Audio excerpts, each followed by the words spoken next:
А перед початком цього відео я хочу подякувати усім спонсорам та підписникам, які підтримують канал фінансово. Також вдячна за ваші лайки, підписки і коментарі. Ваша підтримка і активність – це найкращий спосіб, щоб історії ставали кращими і виходили регулярно. А також я окремо дякую усім, хто підтримує мене на Патреоні. Це для мене дуже важливо, і я буду рада бачити там своїх нових підписників. Зараз там вже близько 10 історій, яких немає у вільному доступі на Ютубі. Вони записані у аудіоформаті, тому слухати їх дуже зручно. А також у вільному доступі там виходять усі історії, які є безкоштовними на Ютубі, і тому я запрошую вас підписатися.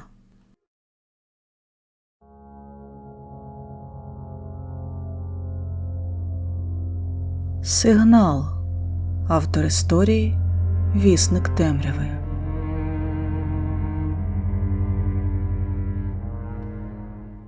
Адам Гейл. Вид – біологічна людина. Вік – 28 років, стать – чоловік. Гендерна приналежність – асексуал. Статус – модифікований. Рівень модифікації – 20%. Призначення модифікації – для занурення. Мережевий статус – дайвер. Номер нейрочипа – HLH234 65 607 123 1ST. Виробник Salomon Technology. Встановлена версія ПЗ Emirati 12.3. Розробник ПЗ Salomon Technology. Все правильно. Сканування завершилося. Модифіковані очі секретарки припинили мерехтіння синім світлом і прийнялися сканувати мене ще раз. Тільки тепер звичайним, майже людським поглядом блакитних зіниць. Зізнатися, я невеликий фанат такого роду імплантів. Хоча мушу визнати, від них є певна користь. Наприклад, вони позбавляють співрозмовника вашого здивованого зверхнього погляду з дрібкою зацікавленості, коли ви дізнаєтеся про його асексуальність. Так, все правильно. Киваю. Синтетичні вуста розтягуються у яскравій, дещо хтивій посмішці. Тоді, будь ласка, залиште ваш електронний підпис, цифровий підпис. Проскануйте голограми ПЗ ваших модифікацій, сканер біометрії і… Я не можу стримати здивований вигук. Звичайний підпис? Для чого? Їй ніяково, чи це мені лише здається.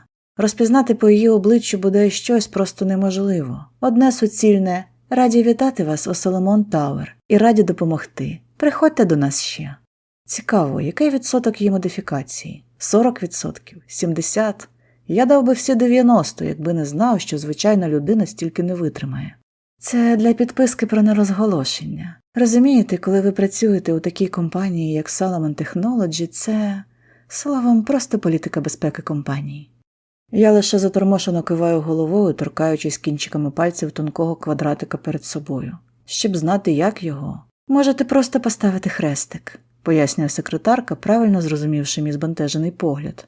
Я вдячний їй за розуміння, і мені зовсім не соромно за свою дикість. Дуже хочеться прихопити з собою маленький жовтий квадратик такого самого паперу з моїми короткими даними, але наступаю своєму бажанню на горлянку. Salomon Technology від цього не побіднішає, але це, вочевидь, не те, з чого слід починати. Вочевидь, не те. Текст підписки стандартний. На перший погляд нічого незвичайного, але це тільки на перший. У разі спроби розголошення конфіденційної інформації компанія має право змінити спогади робітника, мені терпляче пояснюють. Політика безпеки. А потім занепокоєно і якось дещо зверхньо питають. Ви не передумали з нами співпрацювати? У голові раптом з'являється думка «з вами передумаєш», але я лише мовчки хитаю головою і, набравшись сміливості, підмахую документ. Чудово, сяє вона. Рада вітати вас у команді Salomon Technology, найкращій команді у Сін-Токіо. Очікуйте, будь ласка, вас проведуть. Я мовчки плентаюся до м'якеньких диванчиків агресивного червоного кольору у широкому холі, прикрашеному вертикальними голографічними акваріумами.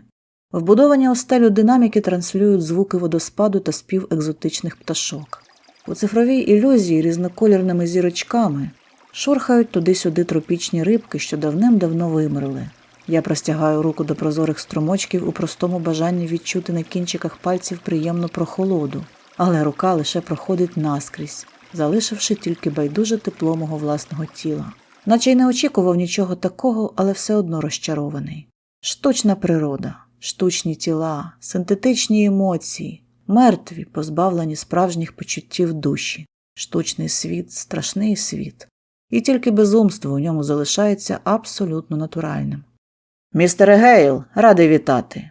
Глибокий баритон вириває мене з невеселих думок і змушує відірвати погляд від якісної високотехнологічної ілюзії. Я відповідаю «Навзаєм!» і намагаюся проковтнути грудку, що раптом виникла у горлі. Переді мною стоїть живий пам'ятник людській могутності, апогей її влади як царя природи, і водночас непорушний доказ її збоченої натури. «Мене звати Санктус Сандлер, я ваш куратор. Буду вводити вас у курс справи. Ходімо». Я киваю і йду слідом за ним. Поки ми спускаємося ліфтом до підземних поверхів Соломон Тауер, я нишком намагаюся його роздивитися. Цікаво, коли від тебе залишається лише 10% органіки, що ти бачиш у дзеркалі? Людську подобу чи машину, що лише імітує життя?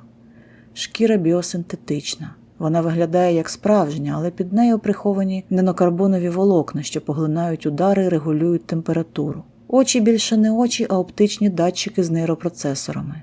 Вони бачать світ у спектрах, недоступних людському зору. Сканують, аналізують, оцінюють. Але чи здатні вони бачити глибше і оцінити по-справжньому? Кістки титаново-керамічні, легші за сталь, міцніші за бетон. Кров більше не кров, а нанорідина. Вона не сідається, не нагрівається, не втомлюється. Вона несе не кисень, а сигнали, що керують кожною клітиною модифікованого тіла. Мозок гібридний. Колишні нейрони у ньому переплетені з нейропроцесорами, що вміщують більше даних, ніж будь-яка людська пам'ять. Але чи залишилася у ньому свідомість? А серце? Серце-то у тебе справжнє, вершина праці Соломона, кіборг Санктус Сандлер. Чи вміє воно тріпотіти, завмирати, кохати? Чи вмієш ти відчувати? Емоції тепер змінна величина. Їх можна регулювати, вимикати або посилювати. Але чи означає це, що вони справжні? Ти ще людина чи вже машина? Я набираюся сміливості і питаю. Куди ми йдемо? Сандлер, не обертаючись, відповідає. «У морг. Спочатку маю вам дещо показати». На прозекторському столі лежать два тіла. Одне належало чоловікові років 30, модифікований, з бойовим імплантом від Shinra Biotech замість лівої руки, декількома дірками у накачаних грудях і розрізаним навпіл черепом із залишками нейрочіпу в ньому. Цього чоловіка я знаю. У пам'яті швидко вигулькують кадри із соціальних мереж, і мене починає трусити. Неприємно згадувати десятки розстріляних перехожих, що лежали уздовж пішохідного переходу мовчазними скривавленими манекенами. А під ними, бовтаючись у червоній калюжі, живі ховалися від куль, що цей оскаженілий випустив по натовпу. «Цей здійснив терористичний акт у Міротаун приблизно тиждень тому», пояснює Сандлер, вказуючи на тіло. «Встиг вбити 53 людини за якихось 30 секунд, поки дрон поліцейський не випустив по ньому чергу. І це не дивно. Він був колишнім спецпризначенцем, спеціально модифікованим для вбивств. А от цей тут цікавіше. Побутовий андроїд, причому застарілої моделі. Їх зняли з виробництва років 5 тому. Цей належав родині невеликого підприємця з Сін Токіо. Тримали його не як робітника, а скоріше як музейний експонат. Колекціонував чолов'яга таких. Так от, ця мила побутова модель, покликана підрізати кущі та стригти газони, одного чудового дня взяла і освіжувала самого колекціонера, його дружину, 3 їхніх дітей, собаку і навіть старенький робот-пилосмок. Ого, тільки й можу вимовити я, гублячись у здогадках стосовно того, як можна освіжувати пилосмок. Чому не спрацювали запобіжники? Сандлер розводить руками. Поки гадки не маємо. Вони просто не увімкнулися, наче їх і не встановлювали. А тепер поглянь на нейрочіп нашого терориста і на материнську плату андроїда. Я придивляюся. Обидві схеми розплавило так, що навіть доріжок розібрати не виходить. А чорні скриньки? Питаю у Сандлера. Той киває. Вдалося дістати, але не у них. Він на секунду замовкає, і я застигаю, відчуваючи, як прискорюється пульс, у передчутті недоброго. Витягли з мізків декількох безхатьків з Ноктуса та смітника. Останнім часом збільшилися випадки якогось дикого психозу, Адаме. Такі ситуації, на жаль, не поодинокі. Я шоковано дивлюся на залишки нейрочіпа вбивці, не маючи змоги відірвати погляду від понівеченого металу з прилиплими до нього залишками сірого м'яса. Сандлер тим часом продовжує.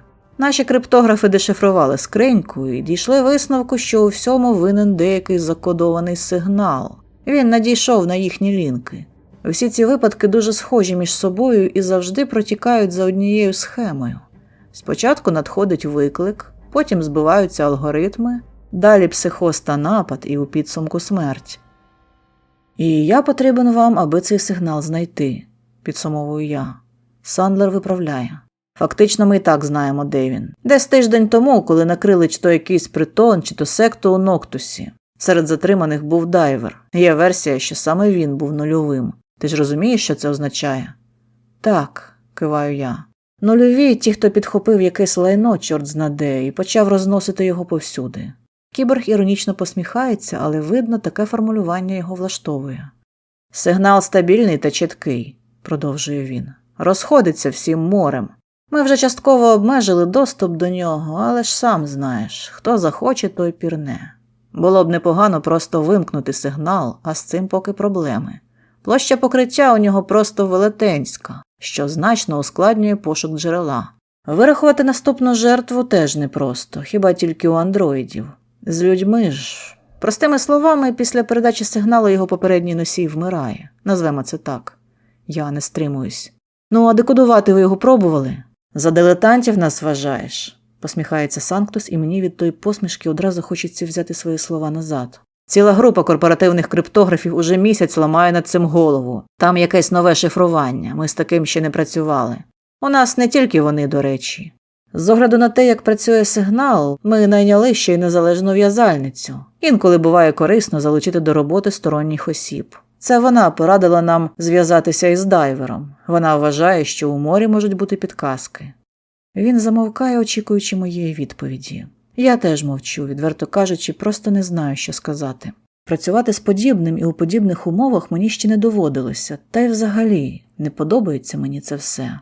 Має якийсь дурний присмак. Проте подітися вже нікуди. Соломону відмовляти не можна, і тому питання у мене тільки одне. Коли починаємо пірнати? Сандер вдоволено гуркотить. Завтра, на сьогодні все. Корпоративний гелікоптер доставить вас до вашого тимчасового житла, Адаме. Завтра на вас усіх чекає важкий день, тож раджу вам гарненько відпочити і виспатися. Розділ 2. Рендо, знайомся, це Адам, наш дайвер. Ви будете працювати разом. Рендо – це та сама незалежна в'язальниця. Короткий їжак платинового волосся, поголені скроні, всіяні круглими дірочками портів для підключення, здатними викликати напад тріпофобії. Саме через це я намагаюся на неї не дивитися. Ага, вона лише киває, не знімаючи шолому, і перекатує цигарку з одного кутика рота до іншого. Ненавиджу цигарки. Рендо, а як далі? Я намагаюся налагодити контакт. Вона хмикає. А далі не твоя справа. І Рендо замовкає, поглинута роботою. Ну, ні, то й ні. Нам виділили достатньо велике приміщення для роботи, аби ми перетиналися якомога менше. Навіть дроїда від дроїда приставили на побігеньки. Побалакаю з ним. Щоправда, тут накурено. Сивий дим висить низько у повітрі непроглядною завісою. «Ти палиш?» – раптом питає вона. «Ні, але у мене моди». Рендо не відповідає, але через декілька секунд я чую, як тихенько гудить фільтр очищення повітря. Дим поступово розсіюється. Ну, гаразд, може, і потоваришуємо. На батискаф Соломон не поскупилися. Nexus Gate 9, ергономічний капсулоподібний кокон із внутрішньою біогелевою підкладкою, підморгує мені приємною блакитною підсвіткою. Він має ряд переваг у порівнянні з моїм хай і недешевим, але не настільки дорогим Pool 68. Але навіть автономний блок живлення та низка вбудованих антивірусних фільтрів не гарантують 100% безпеки для дайвера. Пірнати – справа ризикова. Тілом ти знаходишся у капсулі, під'єднаний до неї через потиличний порт, а от мозок повністю синхронізується з цифровим середовищем моря. За таких умов дещо втрачається зв'язок із реальністю. Стає дуже складно триматися граничної глибини і не зануритися надто глибоко. «Я можу допомогти?» – попискує медичний дроїд, спостерігаючи за моєю підготовкою. «Ні», – відповідаю я дещо різкувато. «Я сам». Я лізу в капсулу, активую порт, а потім перетягую ліву руку джгутом трохи вище ліктя. Можна було б пристати на пропозицію і скористатися допомогою, але у мене не виходить. Цей етап підготовки я ненавиджу найбільше. Мені від нього стає лячно, однак нічого вдіяти з собою я не можу. Це надто особисте, коли гостра голка з легким болем входить під шкіру, пускаючи по венах концентрований розчин гіперсина. Вже через 10 хвилин мене накриває відчуття всемогутності, абсолютної гармонії, без страху, болі та вагань. Пульс прискорюється, а нейронна активність збільшується. Можна пірнати. Поки встановлюється зв'язок, я питаю Рендо. «Це безпечно взагалі?» Вона киває. «Ну, я ще не вмерла. І криптографи теж. Тут така справа. Коротше, воно дивне. Зараз сам побачиш». Батискаф не дає нам можливості продовжити розмову. Пискнувши коротким повідомленням з текстом «Зв'язок встановлено». Я заплющую очі і починаю занурення. Спочатку лише шум пульсу у вухах, суцільна темрява під повіками і, власне, знервоване уривчасте дихання. Потім серцебиття вирівнюється, кров насичується імпульсами даних, темрява починає мерехтіти, розвиднюється, набуває форми і очам відкривається безмежний простір чистого коду. Кожен вхід у море унікальний. Для когось це плавне ковзання до хвиль крізь світловий тунель, для інших це раптове падіння у глибину, де реальність відступає, залишивши лише цифрову частоту. Тіло стає невагомим, трансформується у потік свідомості, що вливається у безмежний океан інформації. Океан, у різнокольорних глибинах якого ховаються свої мегалодони і левіафани. Все змінюється, коли ти доходиш до точки нульової затримки. Все стає об'ємніше, ширше, гостріше. Фрагменти зламаних даних ріжуть по нервах. Залишки чужих спогадів сліплять очі. Голос мережі шепоче на вушко, намагається пробитися до тебе, манить. І головне зараз – не піддатися на його солодкі вмовляння і не піти слідом. Але раптом все закінчується, відступає. Ти чуєш далекий гуркіт хвиль і вже бачиш на обрії, як б'ються об скелі масивів хвилі даних кольору, якого не існує у природі. Дрейфують на них цифрові буйки з відмітками глибини. Над головою крячуть електронні голоси бакланів. Нульову затримку пройдено. Море приймає тебе. Хтось стає дайвером, аби сховатися. Хтось, аби створити себе наново, зібрати свою свідомість із уламків сотень втрачених у мережі думок та мільйонів видалених даних. Для чого це мені, я не знаю і сам. Знаю тільки одне. Головне правило кожного дайвера – якщо зануритися надто глибоко, назад вже можна не повернутися. Востаннє я пірнав півроку тому, і тому зміни, що відбулися навкруги, змушують мене здивовано вигукнути. Ого! Зона охоплення сигналу дійсно велика. Його рожеве світління досягає мене разом із м'якими зеленкуватими хвилями коду навіть тут, на відносно невеликій глибині. «Ну що, вже почув?» – долинає до мене приглушений голос Рендо. «Так, його чутно мало не на березі. Білий шум? Серйозно?» Рендо сміється. «Ага, знаєш, це просто дивовижно. Що може бути простіше? А ти поглянь».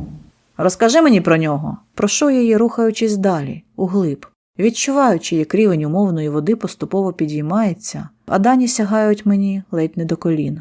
«А це обов'язково?» – вередує вона. Я киваю.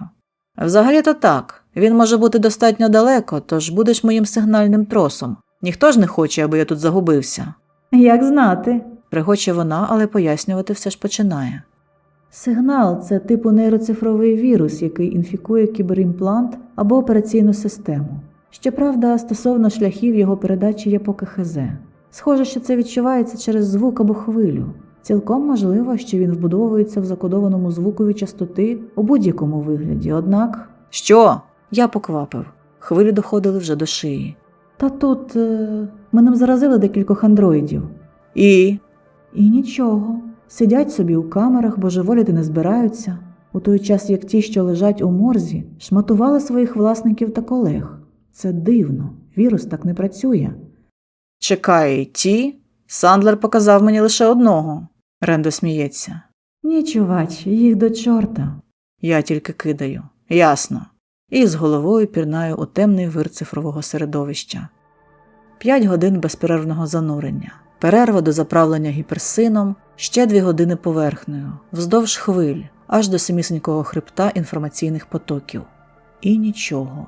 Тільки абсолютна рожево-неонова порожнеча, у якій я відчуваю незрозумілу, безпідставну тривогу, якої раніше ніколи не було. І білий шум у вухах. Розділ 3. Минає вже другий тиждень, як ми працюємо у парі. Рендо ставить питання раптово, просто під час мого чергового занурення. Адаме, ти бачиш сни? Я ухиляюся від відповіді. Для чого вони мені? У мене є море. Це ти так натякаєш на глюки від гіперсина? Фантомний відгук то не глюки, а звичайний побічний ефект. Сміюся я, плентаючись руками серед муляки з обірваного коду та напіврозкладеного кешу. Щось на морі сьогодні неспокійно.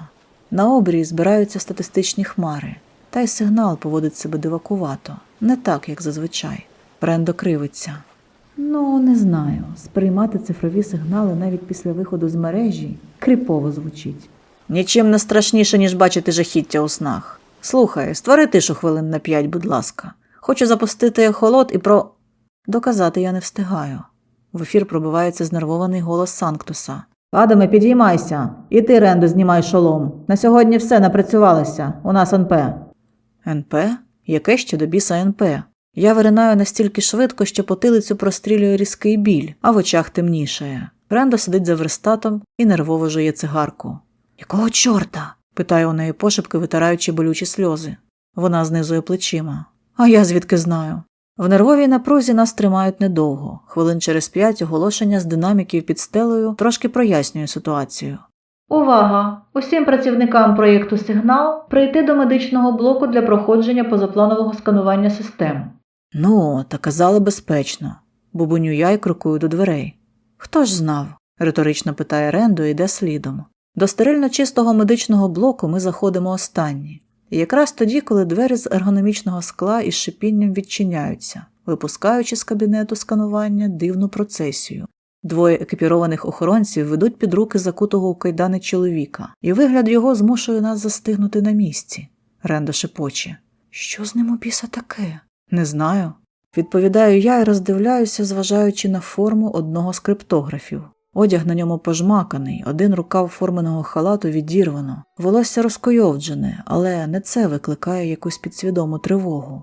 Його обличчя, перекошене огидою, спотворене панікою і первинним природним неудаваним страхом. Очі порожні. Дивляться наче й довкола, хоча насправді погляд їхній спрямований глибоко у себе, туди, де розгортається його персональне жахіття і булькотіння. Какофонія звуків та слів, що вириваються крізь стіплені зуби, наче дублюють божевілля в його голові.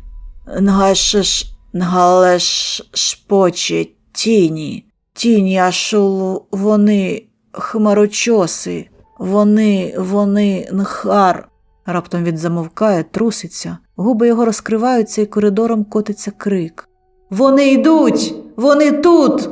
Фнрлах, Вганфлох, Зуртулган! Вони з нами!» Чоловіка скручують і дають стусана гумовою палицею. Він згинається, хрипить, але кричати не припиняє. «Тіні! Хмарочоси! Вода! Захнурнгалеш! Вода!» Божевільного тягнуть на диво порожнім коридором, а він все кричить. І від пластикових стін відлунює монотонне «Фнрлах, Вганнах, Зортунган». «Здуріти можна!» Лунає незадоволена за нашими спинами. Ми обертаємося. Двері медичної капсули відкриті. На порозі стоїть лікар. «На сканування?» – питає нас. Я кисло киваю. «Ага». Лікар якось неохоче буркає. «У цьому вже немає особливого сенсу, але проходьте, якщо хочете». «Зайвим не буде», – погоджуюся я. Ми заходимо до кабінету і займаємо місця у глибоких металевих коконах. Внутрішня поверхня капсули підлаштовується під контури тіла, обтікає, м'яко фіксує кінцівки. Через декілька секунд машина починає вібрувати і тихенько гудіти. Почалося щитування сигнатури наших систем. Процедура займає хвилин 15 від сили, тож у нас є час дещо з'ясувати. Я вже відкриваю рот, аби поставити лікарю пару цікавих питань, але Рендо мене випереджає. «Док, що за фігня була з тим божевільним?» Лікар лише відмахується. «А, дурня. Перебрав з нероксином. Передоз у нього, якщо простими словами». Мені не віриться. Це що, цілий відділ закрили на карантин через одного наркомана? Не зовсім, буркоче док. Його голос долинає до мене дещо віддалено, перекритий гудінням працюючого сканера. Збіглося просто. Андроїди, яких ми заразили сигналом, заглючили. Перший завмер на місці і просто верещав на одній ноті, задерши голову. Не верещав точніше, у нього просто скрип якийсь виходив з голосового модуля. Схоже, вірус його пошкодив. А другий? Питає Рендо. Розтрощив собі голову, намагаючись дістати плату. А тут ще й цей сказився. Всі вирішили, що це вплив сигналу. Ну, керівництво і ізолювало нас на час сканування. Хана, буркотить Рендо. Лікар тільки хитає головою, але потім раптом звертає увагу на мене. Хлопче, ти ж дайвер, так? Не бачив чогось дивного сьогодні у морі? Я хитаю головою. Нічого незвичного. Штормитиме трохи найближчим часом, але це абсолютно точно не через сигнал. Таке завжди буває, коли хтось з китів виводить дані. Сканер пищить, сигналізуючи про завершення роботи. Я потираю злегка затерплі кінцівки і намагаюся підвестися. У голові паморочиться, у вухах злегка шумить, і тому я проводжаю Рендо заздрісним поглядом. Вона міцно тримається на ногах і натягає на плечі свою шкіряну куртку з безліччю кишень, що висить на ній мішком. «Ти нормально?» – питає лікар. Я показую йому великий палець і стримую бажання виблювати свій сніданок просто на підлогу. «То що?» – цікавиться Рендо. «Чистесенькі», – відповідає док, переглядаючи результати на планшеті. «Власне, як і всі, включно з тим передозом». Дорогою до ліфта ми мовчимо. Я тому, що мене хитає, Рендо тому, що мовчання для неї звичне. Історія з ютуб-каналу «Страшно цікаво». Відпускає мене вже у дзеркальному холі Соломон Тауер, крізь прозорі двері якого видно, як над Сін Токіо у прямому сенсі збираються хмари. «Дощитиме», – кажу я, і ніби у відповідь на мої депресивні, стривожені думки на асфальт падають перші холодні краплі. «Вже дощить», – стиха відгукується Рендо. Ми знову мовчимо, спостерігаючи, як обшивку сірого неба поступово прориває, оголюючи його темне крижане нутро. «Слухай, пішли пообідаємо разом чи що?» – питає вона. Мені чомусь стає ніяково. «А, цей, ти гарна дівчина і все таке, але мені в принципі не цікаво». Рендо раптом починає сміятися і сміється довго, до сліз, а потім так само раптово замовкає і з усмішкою кидає. «Та мені пофіг, цікаво там тобі чи ні. Просто вперше за багато часу хочу пожерти разом з кимось, а не на самоті. Тож пішли, знаю гарне місце». Я посміхаюся і собі, накидаю на голову каптур худі і виходжу слідом за нею, підставляючи обличчя струменям слабенького поки дощу. Рендо тягне мене кудись у глиб Сін Токіо. Ми відходимо достатньо далеко від Соломон Тауер, минаємо торгівельний квартал і пірнаємо у темний провулок поблизу елітного кримінального району Шитотоші. Тут, за голографічними вітринами бутіків з елітними протезами та навороченими ресторанами, де пихаті андроїди-офіціанти подають страви, назви яких складно вимовити, у напівпідвальному приміщенні ховається невеличке кафе з традиційною молекулярною кухнею. Приміщення наповнюють звуки м'якої електроніки з нотками традиційних японських мотивів. Меблі зроблені із справжнього дерева. У повітрі відчувається аромат цитрусів, нагрітого на сонці кедра, кави та шоколаду. Займаючи столик в одній із персональних ніж, я з подивом відмічаю, що на поличках у милих глиняних горщиках стоїть справжнісінька м'ята та лаванда. «Ми ж не пообідати сюди прийшли, так?» – питаю Рендо, дивлячись, як вона виставляє на дверях примітку «без стукоту не турбувати». «Саме так», – відповідає вона і дістає з кишені активовану локальну глушилку. «А тепер розповідай, що насправді ти побачив у морі. І давай без отієї дурні, що ти вказуєш у відкритих звітах». Розділ 4. Я дивлюся на неї і не знаю, як реагувати. З одного боку, ми обидва завербовані Соломоном, причому не найкращим чином. У Рендо 100% є причина мати зуб на корпорацію. З іншого ж, це може бути перевірка. «Ой, та годі тобі!» – вигукує вона, правильно оцінивши моє мовчання. «Мій батько у них, ясно тобі? Не роби таке обличчя. Ще скажи мені, що ти добровільно прийшов до Соломон». Я неохоче відповідаю. «Не добровільно, я їм заборгував». «Тоді не бачу сенсу відмовляти мені у маленькому проханні». «Що з морем, Адаме?» – наполягає вона. Мені страшно відповідати на це питання, тому що Рендо, і це абсолютно точно, розкусить мене з першого слова, що вилетить з мого рота. Складно сказати, я не пірнав півроку. Вона дивиться на мене з дрібкою співчуття. «Передоз, так?» Я невесело усміхаюся. «Ага, печінка розкладалася не по днях, а по хвилинах. Соломон купили мені нову та ще й нагородили запобіжниками. Як зрозуміла. Мій батько дайвер. Всі ви так рано чи пізно закінчуєте». У її голосі відчувався сум. Я обережно питаю. «Тебе випадково не тому цікавить море, що ти хочеш його там знайти?» Таке трапляється значно частіше, ніж здається. Буває таке, що хтось сідає у батискаф, пірнає, а далі все, не повертається ніколи. Пірнати – справа небезпечна, надто високий ризик не повернутися назад, надто сильно манить до себе глибина, надто пристрасні обіцянки шепочий голос мережі і бажання ступити за край абсолютної порожнечі, за оксамитову завісу темряви, стає непереборним. Фізично ти лишаєшся у капсулі, а от свідомість твоя приречена гнити у самотності, спостерігаючи, як твої спогади, бажання та принципи файл за файлом тануть, розчиняються у цифровому бульйоні моря. Фізично ти житимеш ще довго, рівно стільки, скільки дозволить твоє добряче побите гіперсином серце. Але чи можна назвати це життям? Рендо хитає головою. Ні, не тому. Розумієш, просто... Коротше, мій батько, він повернувся з моря не сам. Крижаним грудневим вітром по спині моїй пробігся морозець, задзвенів дзвіночками у голові і сконцентрувався ударами у скронях. «Тобто?» – питаю я. Рендо вагається. «Не знаю, як це пояснити, просто...» Вона замовкає та мовчить деякий час, блукаючи поглядом по дерев'яній поверхні столу. Я вже збираюся її поквапити, але Рендо починає говорити сама. Говорить довго та ревно, не зупиняючись, плутаючи слова та ковтаючи закінчення. Він змінився. У його погляді іноді проскакувало таке божевілля, що душа холола. Не знаю, що батько там побачив такого у тому морі, тільки після одного із своїх занурень він припинив спати. Всіма силами боровся з дрімотою, а коли засинав, то спав неспокійно. Я якось запитала, що ж йому сниться, і ти знаєш, що він відповів? Чорт, Адаме, він таку херню ніс. Я переказати навіть цього не можу. Від однієї тільки згадки мене трусити починає. Ніс якусь ахінею про кібернетичний простір іншого рівня, з гігантськими масивами даних, з цілими містами, створеними з терабайтів інформації, яку ми ще не засвоїли і ніколи не зможемо засвоїти. Це те, чого ми ніяк не можемо зрозуміти і не зрозуміємо ані зараз, ані у майбутньому.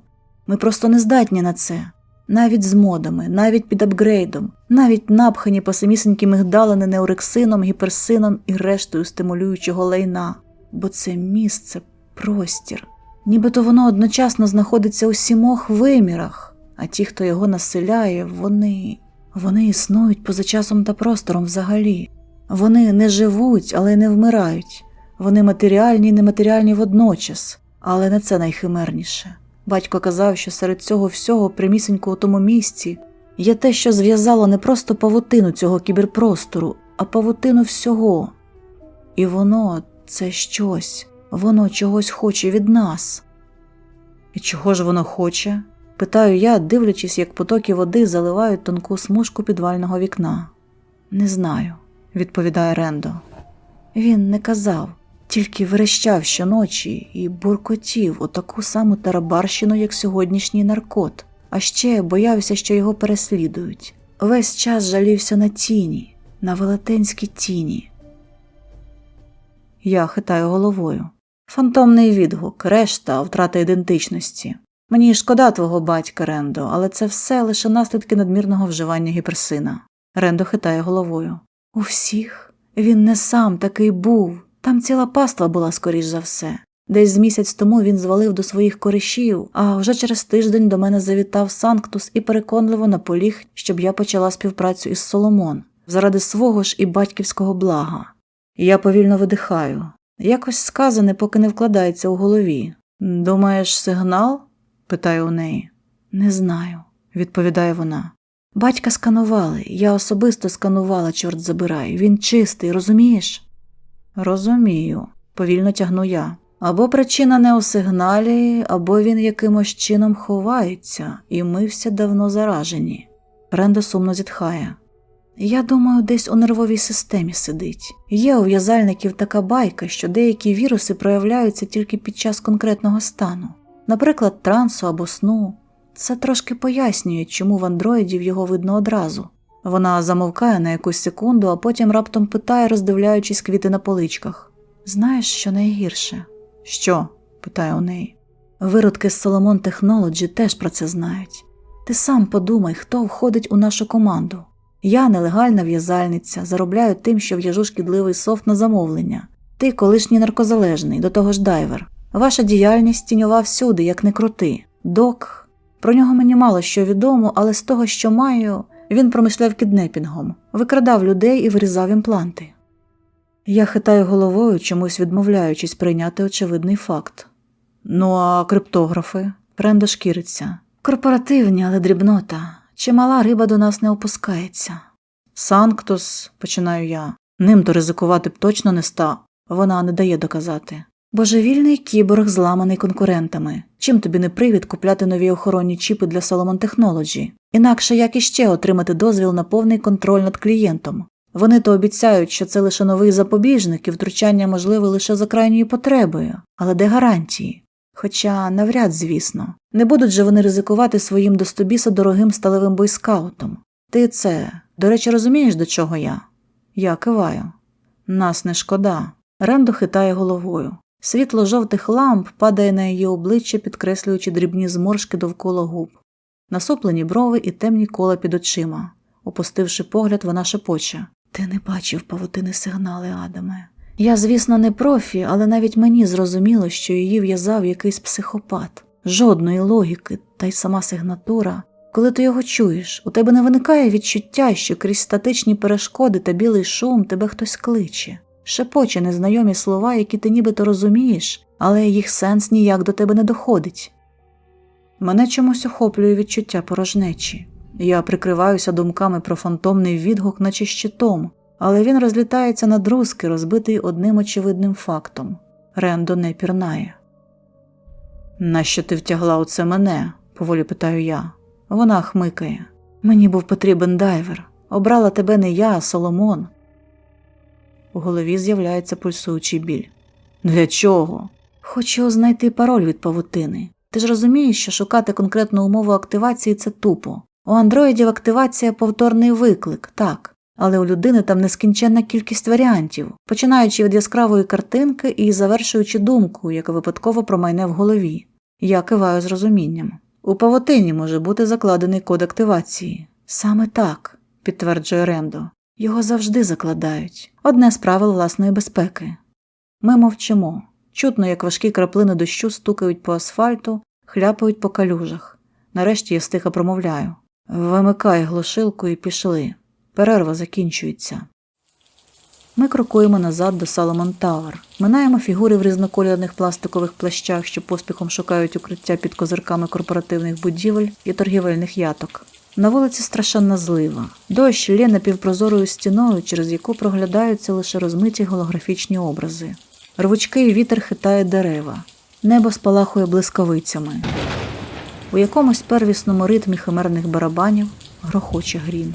Ми чекаємо на світлофорі зелене, коли одна з блискавиць, незважаючи на громовідведення, влучає у величезний амулет-дисплей рекламного білборда на будівлі торгівельного центру через дорогу від нас.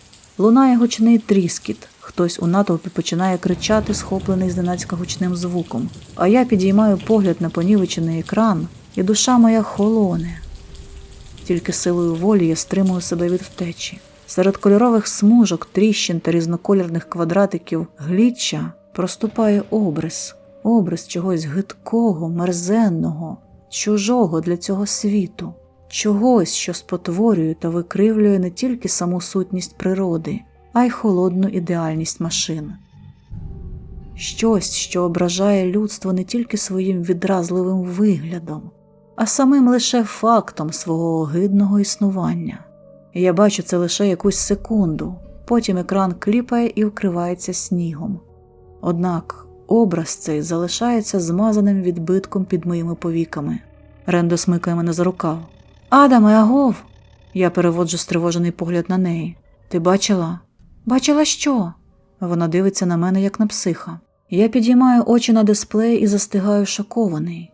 Він абсолютно цілий. Світить яскравою підсвіткою і рекламує новомодний нейрочіп на основі нанятів від Соломон. Той самий, здатний перетягти на себе повний контроль над свідомістю, але який наче неможливо зламати чи заразити. Рендо занепокоєно питає. «Ти у нормі взагалі?» Відповісти я не встигаю. Ніби планета вирішила зійти з орбіти саме у цей момент. Ніби щось на полотні Всесвіту раптом перемінилося. Ніби всього, що було до цього, було замало. Ніби з метою добити нас остаточно, на наші лінки надходить виклик від Сандлера. «Де вас у біса носить? Хутко тягніть себе до вежі! У сигнала раптовий спалах активності!» Розділ 5. Коли ми з Рендо, захекані і збуджені, влітаємо до свого робочого кабінету, Санктус уже знаходиться тут, кидає на нас незадоволені погляди і нервово стукотить кінчиками механічних пальців по поверхні верстата. «По місцях, бігом!» – цідить він крізь зуби. Я похапцем розбиваю ампулу гіперсина, краєм ока слідкуючи за Рендо, яка натягає шолом і конектиться з верстатом. Далі ін'єкція, активація, вхід. Що щось іде не так, я розумію майже одразу. Немає звичного плавного ковзання до нульової затримки. Я лечу з торчма, падаю, наче в урвище, аби під час безпосереднього контакту з затримкою відчути стіну. 1 секунда, довкола лише темрява й тиша. 3 секунди. Я починаю обмацувати простір, у якому опинився, і розумію, що стіна тут не одна. Вони оточують мене з усіх боків, наближаються і стискають. 5 секунд. «Сандлере, дозу!» – кричу я в ефір. Майже одразу руку прошиває біль, що змушує зашипіти. Практично фізично відчуваю, як приправлена адреналіном кров розганяє додаткову порцію гіперсина організмом. Поштовх, різкий спалах, і я падаю у море. Адаме, чуєш? Голос Санктуса доноситься до мене крізь вату у вухах. Що там у тебе? Я повільно підіймаюся на ноги, намагаюся прийти до тями, хоча й виходить у мене погано. Поступово перед очима яснішає. Краєвид довкола набуває чітких форм, і я вже збираюся відрепортувати Санктусу, але застигаю з роззявленим ротом. Бо того, що сталося, просто не може бути. Море обмілішало, шепочу. Сандлер рипить в ефір. Зв'язок уривчастий та нестабільний. Я чую його крізь слово. Ада, сигнал, ним. Питання ставить мене в глухий кут. Усвідомлення того, що цифрові хвилі відступили, оголюючи своє дно всіяне квадратами напівпрозорої текстури, ніяк не надходить. Навколо тиша. Немає звичного плескоту і тріскотіння. Не шурхають над головою приховані повідомлення. І навіть мережа не може пробитися крізь загадкові стіни, яких ще декілька годин тому тут не було й близько. «Санктусе! Рендо!» Гукаю я, але у відповідь мовчання. Тільки спустошеною рівниною котиться луна. І сигнал. Він стелиться мені під ноги холодним рожевим туманом і розступається у різні боки, як живий, коли я крокую уперед. Кудись за обрій, де у цифрове небо б'є стовп світла кольору, назва якого я не знаю. Крок.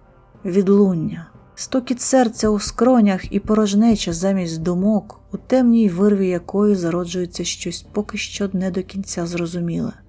Крок. Серцебиття прискорюється. Уздовж хребта пробігає морозець, сягає порту на потилиці і розходиться дрижаками уздовж тіла. Лише за тим, аби, досягнувши шиї, сконцентруватися пекучою грудкою у горлі, що заважає думати й дихати. Ще крок. Ще 10. Серце б'ється швидко-швидко. Тук-тук, тук-тук. Над верхньою губою з'являються бісеринки поту. Сполохано тріпочуть вії. Я роблю вдих, який застрягає у горлянці. Не розходиться легенями, а змішується з парами гіперсина, що замінюють мені видих. І доносять до мене рвану думку. Передоз. Сандлер не розрахував та вколов забагато, і тепер я знову буду змушений битися головою об біогелеву підкладку, захлинаючись піною, кров'ю та часточками власного шлунку. Ще 20 кроків, ще сотні гучних тук-тук-тук, що розносять венами патологічну тривогу, катастрофічне передчуття і, врешті-решт, паскудний липкий страх. Руки тремтять, кінчики пальців смикаються у спробах вхопитися за щось, втриматися, знайти опору у цьому царстві дефрагментованих спогадів та втрачених ідентичностей серед почорнілих вузликів сенсорного збою. Ноги м'якнуть. Доводиться прикладати надзусилля, аби рухатися далі. Страх вже не просто намагається втримати на місці. Він хапає за волосся, чіпляється у руки, обплітає ноги. Він тягне назад, стикає у міцних обіймах.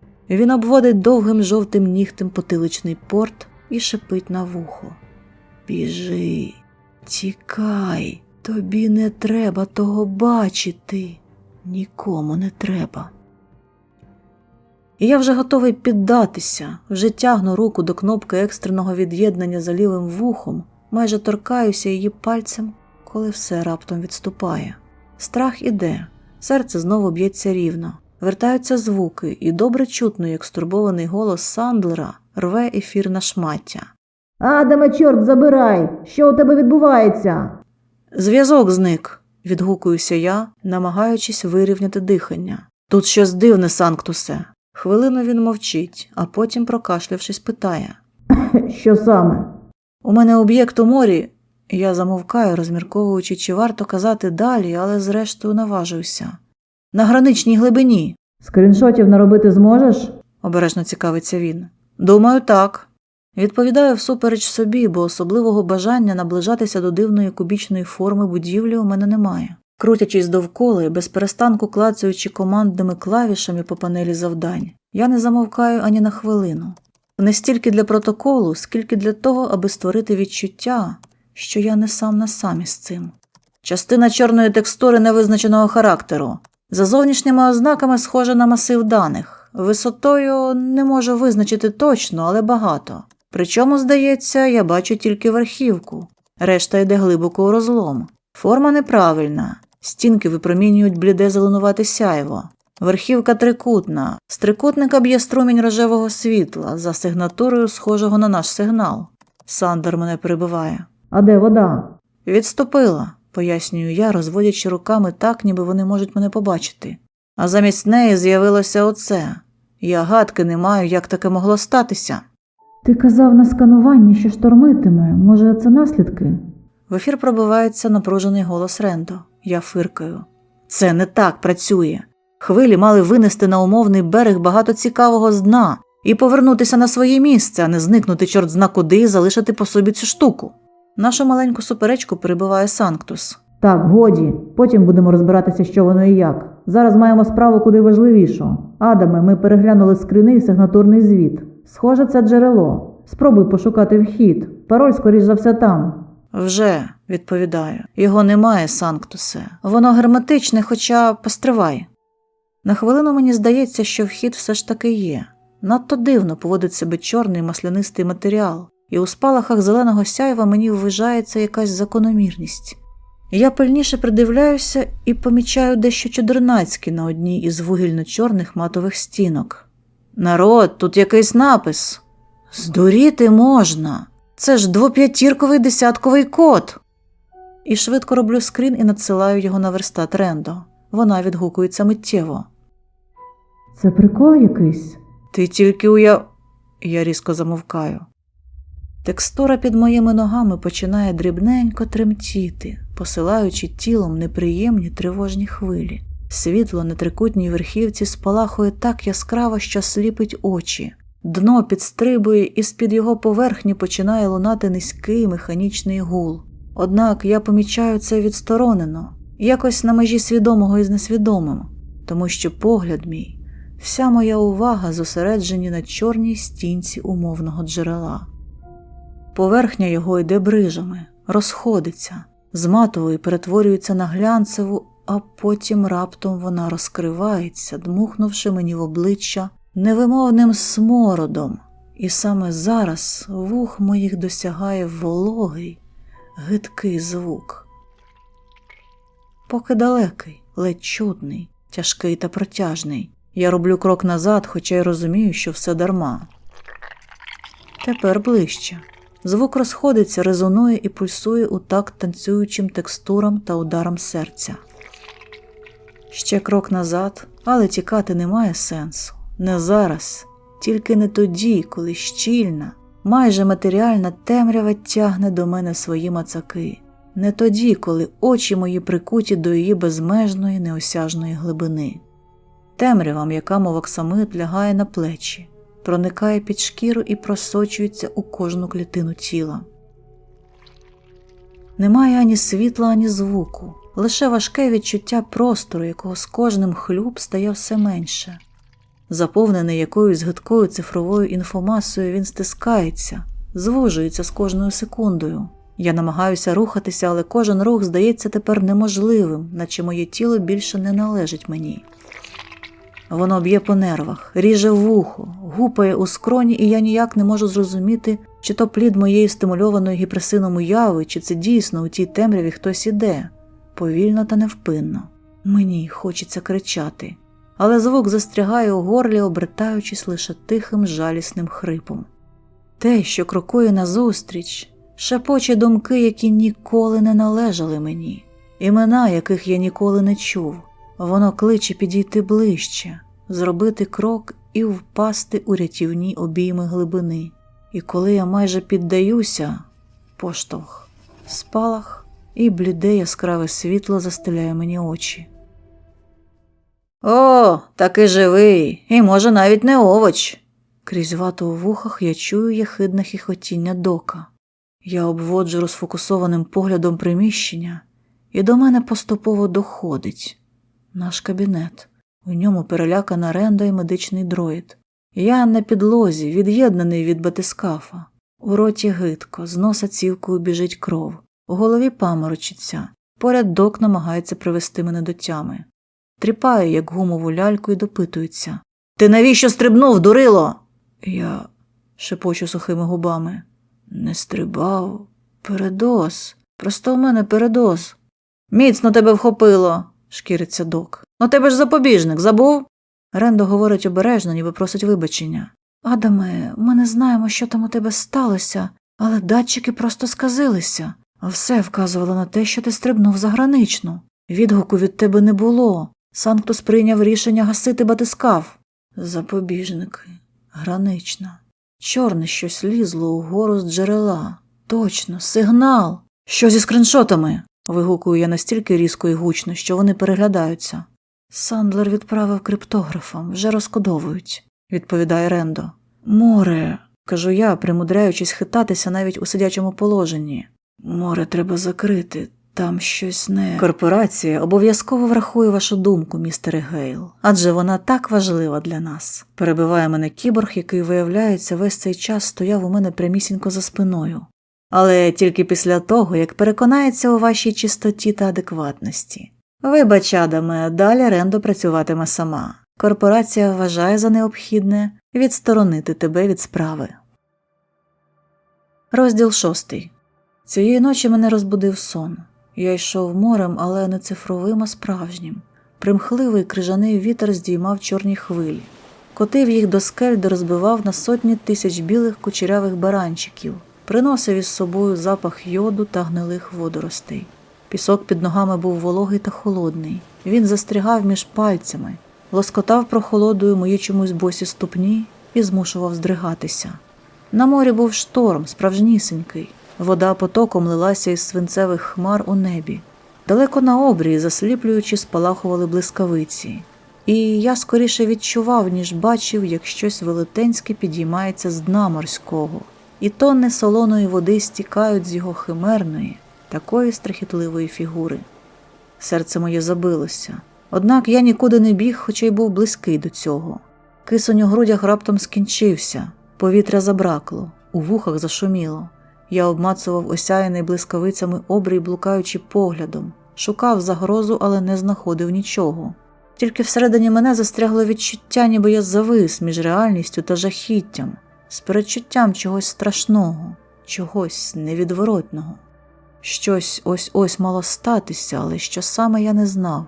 І ця невідомість просто вбивала. Яскрава червона блискавка вдарила у воду.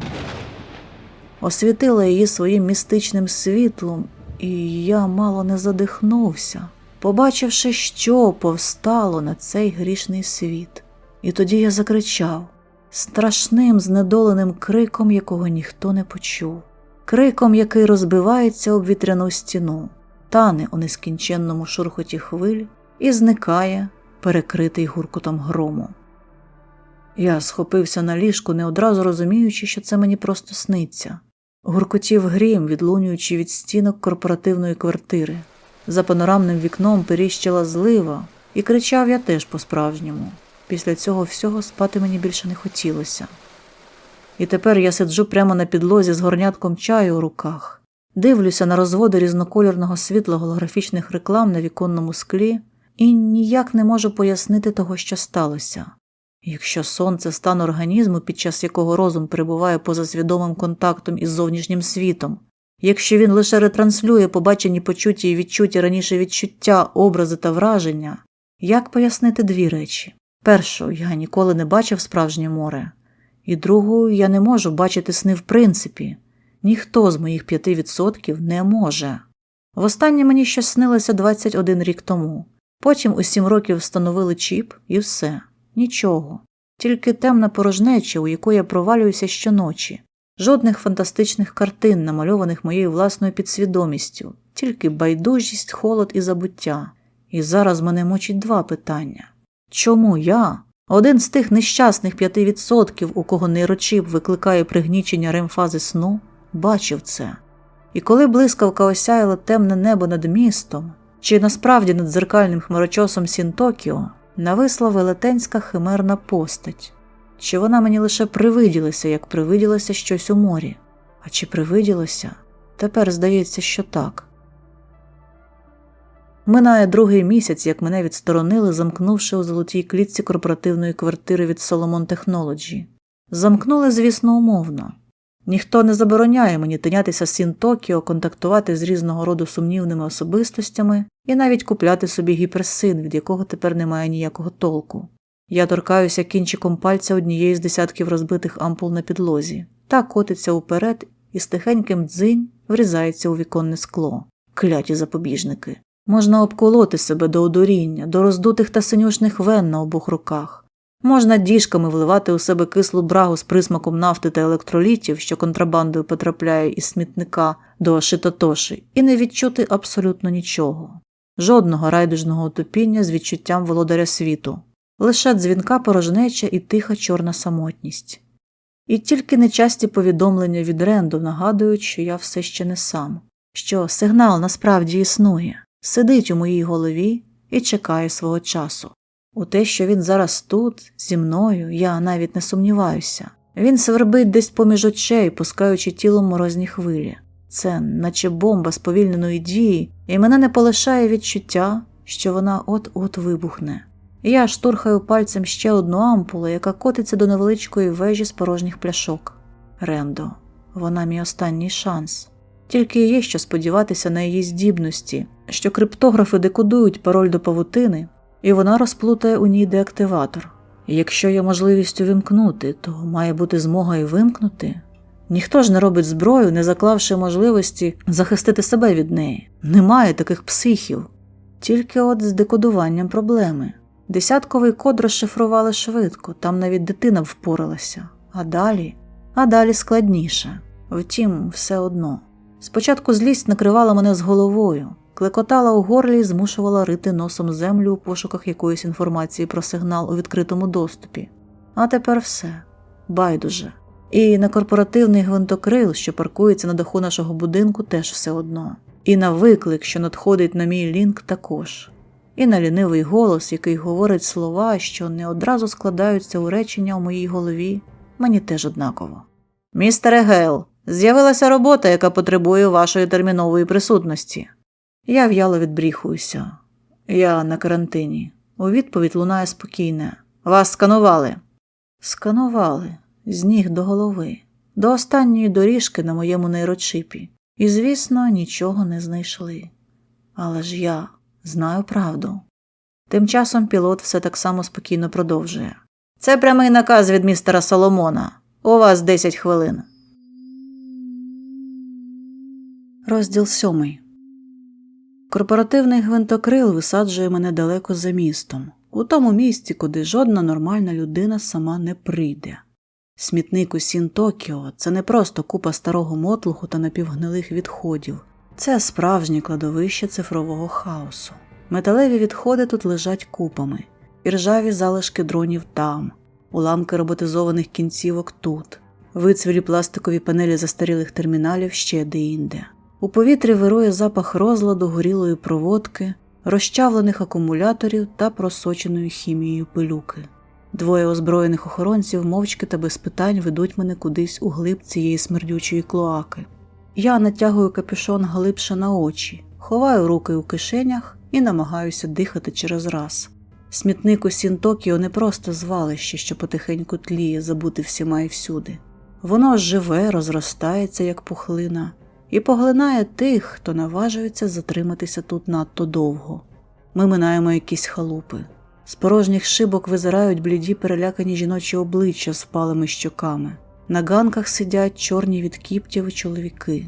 Всі як один обсмоктують недопалки і проводжають нас настороженими поглядами. Краєм ока я встигаю запримітити, як малий обірванець намагається кинутися до нас, але його мати хапає його за комір брудної футболки так різко, що той падає на спину і починає голосно рюмсати. Охоронці нервово перезираються. Один, молодший, зупиняється і лізе до кишені. «Придурок!» – крізь зуби цідить його напарник і бере натовп на мушку. Чоловік наближається до розкуйовдженої жінки з напівбожевільним поглядом, що притискає до себе хлопчика, і вже тягне до них простягнуту долоню, коли нічну тишу, порушену лише дріботінням дощу по металевій поверхні, розриває вереск. Гострий пронизливий звук розлітається смердючими вулицями, відбивається луною від стін відходів і, зрештою, досягає серця кожного з нас. Долоня чоловіка розкривається, дріб'язок летить у бруд, але ніхто не квапиться його підіймати. Всі зупиняються, якось одночасно розвертають голови і, здається, навіть не дихають. «Що це, чорт забирай, таке?» – повільно питаю я. Охоронець із сивими вусами та бойовим імплантом замість ока лише знизує плечима і кидає мені та своєму напарнику. «От зараз і дізнаємося. Пішли». Ми йдемо захаращеними провулками, якимись стежками, кудись у самісіньке серце смітника, і чим ближче ми підходимо до його зотлілого нутра, тим гучнішими стають звуки. Тріски, трипіння, цокання, дріботіння, глухі удари металу об метал і вереск. Такий гучний та протяжний, що закладає вуха. От тільки я все ловлю себе на думці, що з ним щось не так. Є у ньому якась фальшива нотка, наче це не людина кричить, а просто запис з диктофона, як у фільмах, зроблених дешевою нейронкою. Коли ми звертаємо за черговий ріг, стає зрозуміло, чому так. На розчищеній від сміття галявині, довкола діжок з вогнем, біснуються андроїди настільки страшного вигляду, що не насниться навіть у найстрашнішому жахітті. Вони виють, скачуть довкола, б'ють відірваними кінцівками у заіржавілі дверцята автомобілів і отупають у божевільному екстазі. Що вони у біса роблять? Перелякано шепоче хтось із копів і кидає головою на окрему купку потвор, що скупчилися біля великої купи сміття у центрі кола з діжок і довгу вервечку черги, що тягнеться до них. «Калічить себе», – поволі відповідаю я, спостерігаючи, як два андроїди тримають третього, а їхній товариш знімає з вогню тару з якоюсь рідиною, від якої йде пара, і виливає її на голову бранцю. Його пластикова обшивка плавиться, як свічка, стікає донизу химерними водоспадами і застигає, залишивши замість усміхненого обличчя андроїда-офіціанта лише опечену чорну маску. Його відпускають. Він підіймає догори свої ржаві руки і репить щось незрозуміле у нічне небо. Цей ще не встигає відійти, а на його місце вже саджають іншого. Цьому виколупують камери в очницях і розрізають черево старими ножицями по металу так, що трубки різноманітних амортизаторів та датчиків звисають дивною прикрасою, і коли він іде, вони тягнуться слідом, наче шлейф. Я озираюся навкруги, намагаюся роздивитися їх усіх. Вони тут усі такі, спотворені, скалічені, зібрані докупи якимось божевільним лікарем Франкенштейном. «Чому ми не стріляємо?» – чую за спиною наляканий шепіт. Чийсь тремтячий голос йому відповідає. «Чекаємо Сандлера, він має щось забрати». Довкола царює божевілля. Натовп химер продовжує свій безумний танок, не зупиняючись, відстукує тільки їм відомий персональний ритм на уламках старої техніки. і раз у якийсь проміжок часу зупиняється, аби віддати шану своєму Богу, чий ідол вони зібрали по крихточці і встановили на верхівку купи сміття, що вони склали йому у дар. Вони шепочуть йому молитву, але вуста їхні штучні і не здатні передати всю повноту влади його. Однак мені цього не треба зовсім. Дивлячись на мініатюрну фігуру на вершині цієї брудної вавилонської вежі, я починаю згадувати, і вуста мої мимоволі шепочуть в унісон з рипінням та тріщанням їхніх динаміків. Захурнгалеш, Франкхтал, Воркхатмрленг, Ашулнгхар, Крейзунхатандал, Морглунфхран, Фрнлах, Зортулган. Спочатку це лише шепотіння, тихе, майже ніжне, як доторк крила метелика до обличчя. Лише шелест, глухий, але приємний, мов холодне дихання на шиї у спекотній літній день. Потім грім статичного шуму у вухах, крізь який проривається голос. Ні, не голос, присутність чогось. Слова його не є словами, а є хитросплетінням з цифр та спотвореного сигналу. 13, 22, 88. 13, 22, 88. Він сповіщає новину, велику новину. Тіло наче пече вогнем, кожен нерв водночас горить у пекельному полум'ї і стигне, загорнутий у арктичний лід. Свідомість розколюється, роздвоюється, і я бачу себе наче згори. Я бачу, як руки мої самі по собі малюють у повітрі символи з вогняних ліній коду. Простір навколо збирається у вузли павутини, з-за меж якої проривається щось величне. Мені настільки страшно, що хочеться плакати, і сльози залишають мокрі доріжки на моїх щоках. Мені настільки радісно, що хочеться сміятися, і сміх мій котиться луною ген до верхівок, зібраних зі сміття хмарочосів смітника. Не існує більше нікого і нічого. Є тільки він, і він кличе мене. Адаме! Виклик від Рендо пробивається до мене крізь його липкі цифрові обійми. Я розплутала ту чортову павутину. Той напис у морі – це не просто пароль від неї, це послання. Вона зачитує, і я повільно ворушу губами разом з нею. Коли коди шепочуть у пітьмі, а світи зливаються в одне, він прокинеться, і все довкола стане лише його сном. Рендо майже кричить в ефір.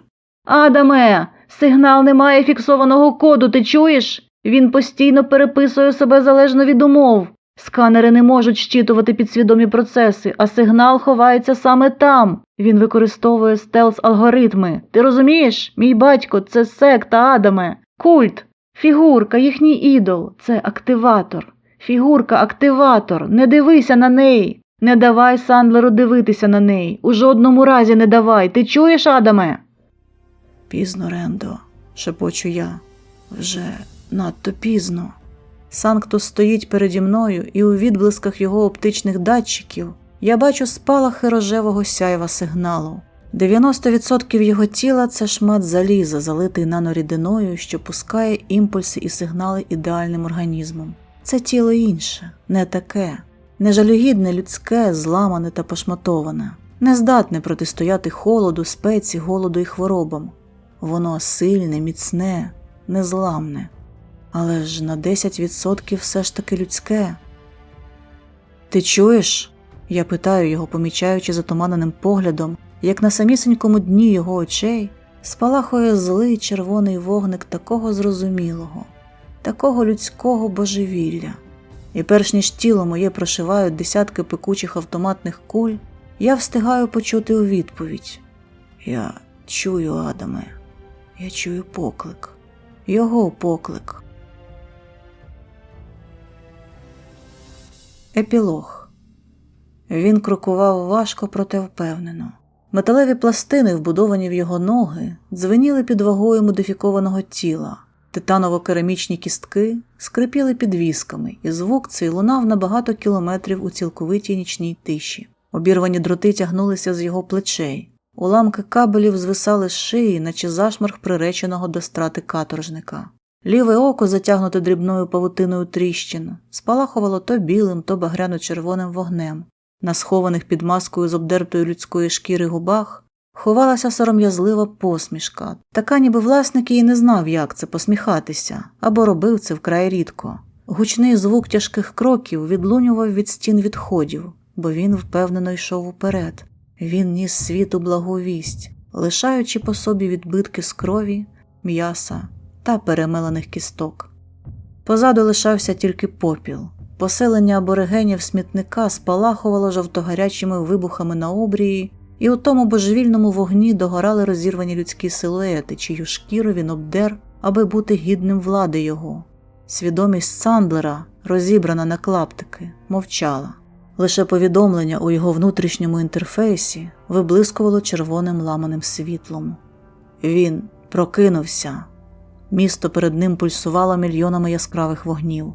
Важкі хмарочоси тягнулися угору до небес, і тисячі відретушованих облич з порожніми очима посміхалися у відповідь з гігантських рекламних екранів. Він відчував. Він знав, що вулиці Сін-Токіо живі у цю годину, сповнені мільйонами збочених душ, що ще не пізнали смаку справжнього безумства. У повітрі стояв тяжкий дух озону, кіптяву та вихлопних газів. Голос у голові, що тепер був ним, обіцяв, що тут будуть гинути довго, болісно і криваво. Бо він прокинувся. Санктус підняв руку, обтягнуту зморщеною мертвою плоттю з залишками відірваного волосся, довгого, злиплого від крові, і поворушив зігнутими металевими пальцями, з яких ще зривалися тяжкі червоні краплі. Вбудовані леза клацнули, ховаючись під біосинтетичною шкірою. Пошкоджене ліве око знову спалахнуло червоним. Повідомлення в інтерфейсі пульсувало. Мерехтіло, немов сама мережа відчувала його присутність.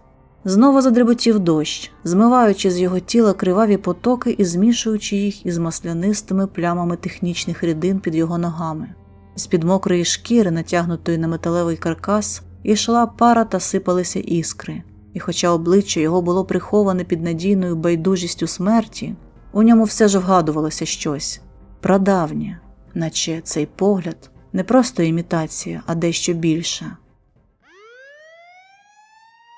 Десь на околиці гучно завила сирена.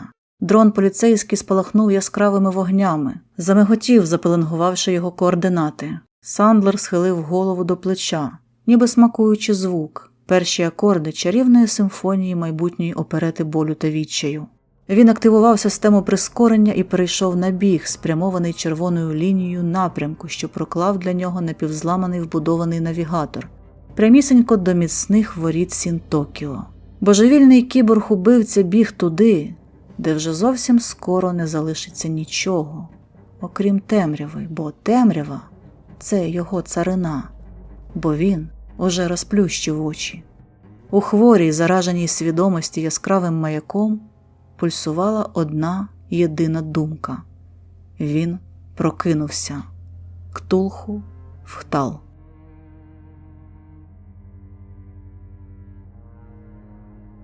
Сподобалась історія? Тоді поставте цьому відео лайк, напишіть коментар і підпишіться на канал, хто ще не підписаний. Також на моєму каналі є інші цікаві історії. Я запрошую вас до перегляду.